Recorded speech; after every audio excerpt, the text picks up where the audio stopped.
Today we are looking at a specific iconographic form of the historical Buddha, the moment of his enlightenment after his meditation beneath the Bodhi tree. This particular Buddha has many names, including Gautama Buddha, Buddha Shakyamuni, the historical Buddha, and Tathagata. Shakyamuni reached Buddhahood after meditating under a bodhi or pipal tree, and we often see the moment of his nirvana depicted in Buddhist art.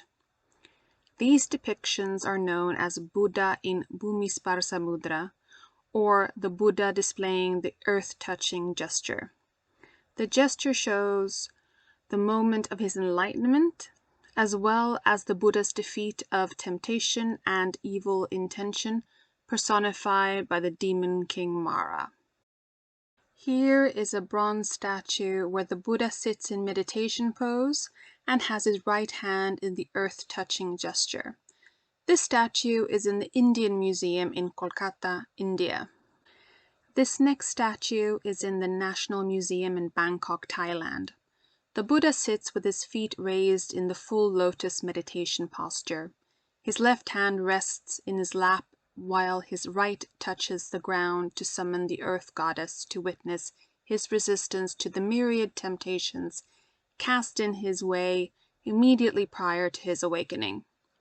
The long earlobes allude to his earlier life as a prince when he wore heavy ear ornaments. This sculpture is among the earliest local depictions in Thailand, showing the earth-touching gesture, which became ubiquitous in later Southeast Asian Buddhist art. The broad face with joined eyebrows, sensitively modeled eyes with heavy lids which give them a pronounced lower gaze, full lips, and heavy snail shell hair curls reveal the advanced evolution of this Buddha type, and a late Dvaravati date should be assigned here. This statue was recovered in the northeastern province of Buriram near the Cambodian border, but may be assumed to be the product of Dvaravati-influenced workshops in that region. Another statue, also in the Bangkok National Museum, shows the Buddha seated on 3 rings of the snake's coiled body and the snake having 7 heads. The image is dated to around the 12th century. During the Buddha's meditation under the Bodhi tree, it is said that there was a great rainstorm.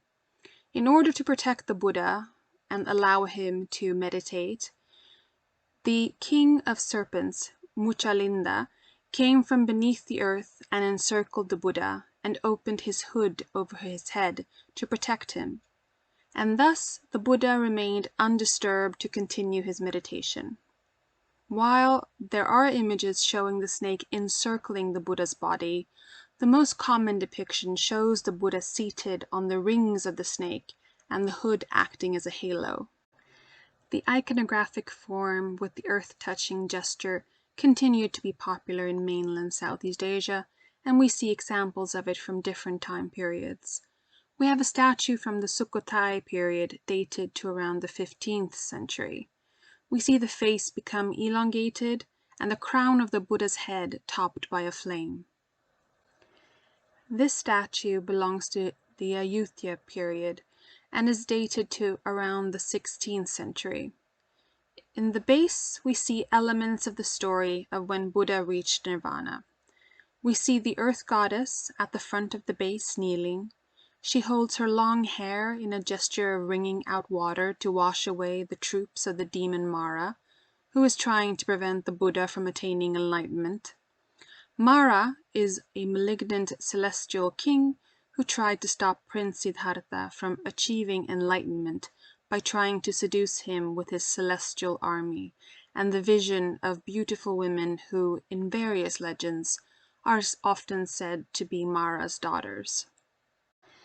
The final statue, also in the National Museum in Bangkok, shows the Buddha seated with his left hand still in the meditation gesture and his right hand reaching forwards to call the earth to witness.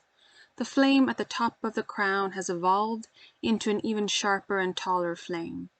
This statue is dated to the 20th century. We see the evolution in style over time for these statuettes, but the iconography with the earth-touching gesture remains the same. However, the seated position changes from Padmasana to Sattva Paryankasana, and we see the addition of a flame at the crown of the Buddha's head.